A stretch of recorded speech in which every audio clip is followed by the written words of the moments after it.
नमस्कार, मी अक्षय आदर्श live news channel मध्ये आपल्या सर्वांचं स्वागत करतो। सध्या आपण पनवेल या ठिकाणी आहोत आणि आपल्यासोबत बातचीत करण्यासाठी आर्किटेक्ट अतुलजी म्हात्रे। नमस्कार सर, आदर्श न्यूज चॅनल मध्ये स्वागत करतो। आणि आपण एक दिबा विजन एक संकल्पना राबवलेली आहे। दिबा विजन नेमकी संकल्पना काय आहे?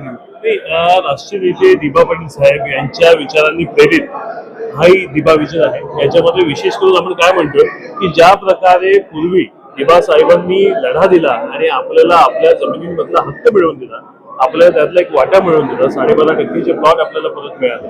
अशाच प्रकारचा आपला वाटा भविष्यामध्ये वाढत गेला पाहिजे।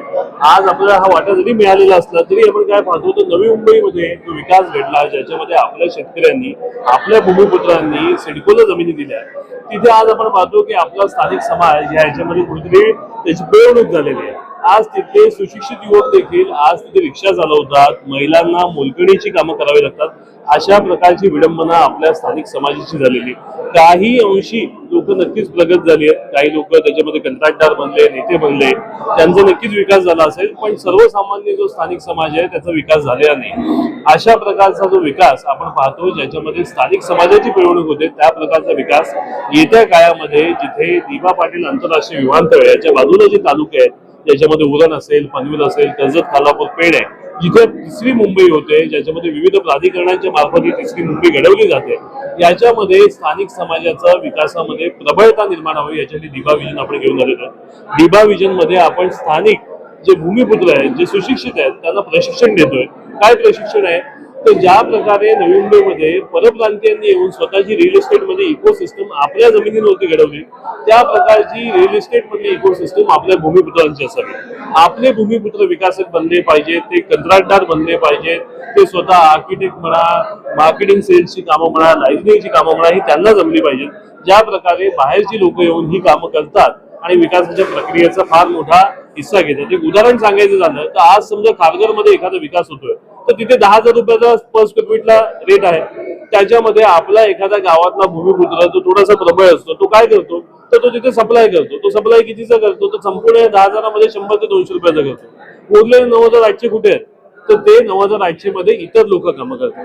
ह्याच्यामध्ये आपले भूमिपुत्र समाविष्ट झाले पाहिजेत, त्यांना ही कामं जमली पाहिजेत आणि ह्या पुढे जमिनी विकायच्या नाही तर त्या स्वतः विकसित करायच्या, ह्या संकल्पनेवरती आधारित दिबा विजन आपण घेऊन आलेलो आहोत। पाहायला गेलं तर जेव्हा हे उद्योजक बनतील त्यांना उद्योजक देखील देणार आहे का? उद्योग पण देणार आहे? हो, निश्चितपणे आपण काय करतोय, फक्त 5 दिवसाचं प्रशिक्षण नाहीये।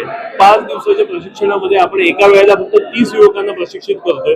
आता या क्षणी आमच्याकडे 500हून अधिक युवकांनी रजिस्ट्रेशन केलेलं आहे, ज्यांना अशा प्रकारचं प्रशिक्षण हवंय। पण आपल्याला याच्यामध्ये कालावधी लागेल। मला वाटतं मला हे संपूर्ण या सगळ्या युवकांना प्रशिक्षित करायला कधी 6 महिने 1 वर्ष एवढा कालावधी लागेल।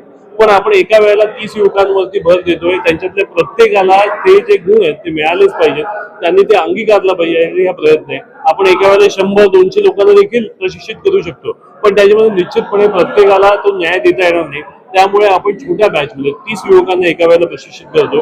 ह्या युवकांना 5 दिवसाचं प्रशिक्षण, ज्याच्यामध्ये तुम्हाला तिसरी मुंबई काय आहे, रिअल इस्टेट मध्ये पैसे कसे कमवले जातात, रिअल इस्टेट मध्ये संपूर्ण डेव्हलपमेंट प्रोसेस काय आहे, मार्केटिंग, सेल, रेरा काय आहे, लीगल मध्ये लँडचं लीगल कसं असतं, प्रोजेक्टचं लीगल कसं असतं, त्याचबरोबर टीम बिल्डिंग आणि त्यानंतर पार्टनरशिप व त्याच्या पुढे जाऊन मायक्रो प्रोजेक्ट प्लॅनिंग या पद्धतीचं संपूर्ण प्रशिक्षण 4 दिवसामध्ये दिलं जाईल।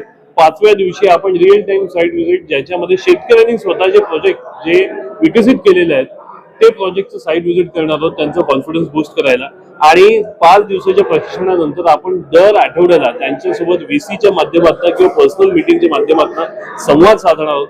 हा संवाद सातत्याने 6 महिने साधला जाईल की जेणेकरून 6 महिन्यामध्ये त्यांचा एक प्रकल्प तरी उभा राहावा, हा प्रयत्न आपला असणार आहे।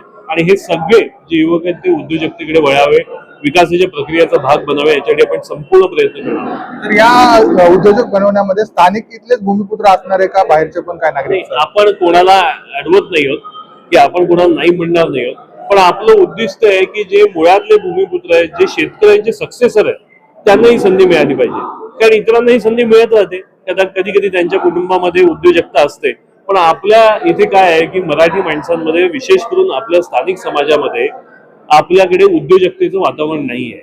त्यामुळे आपण पाहतो की बऱ्याच वेळेला युवक सुशिक्षित असला तरी देखील तो नोकरीच्या शोधातच असतो।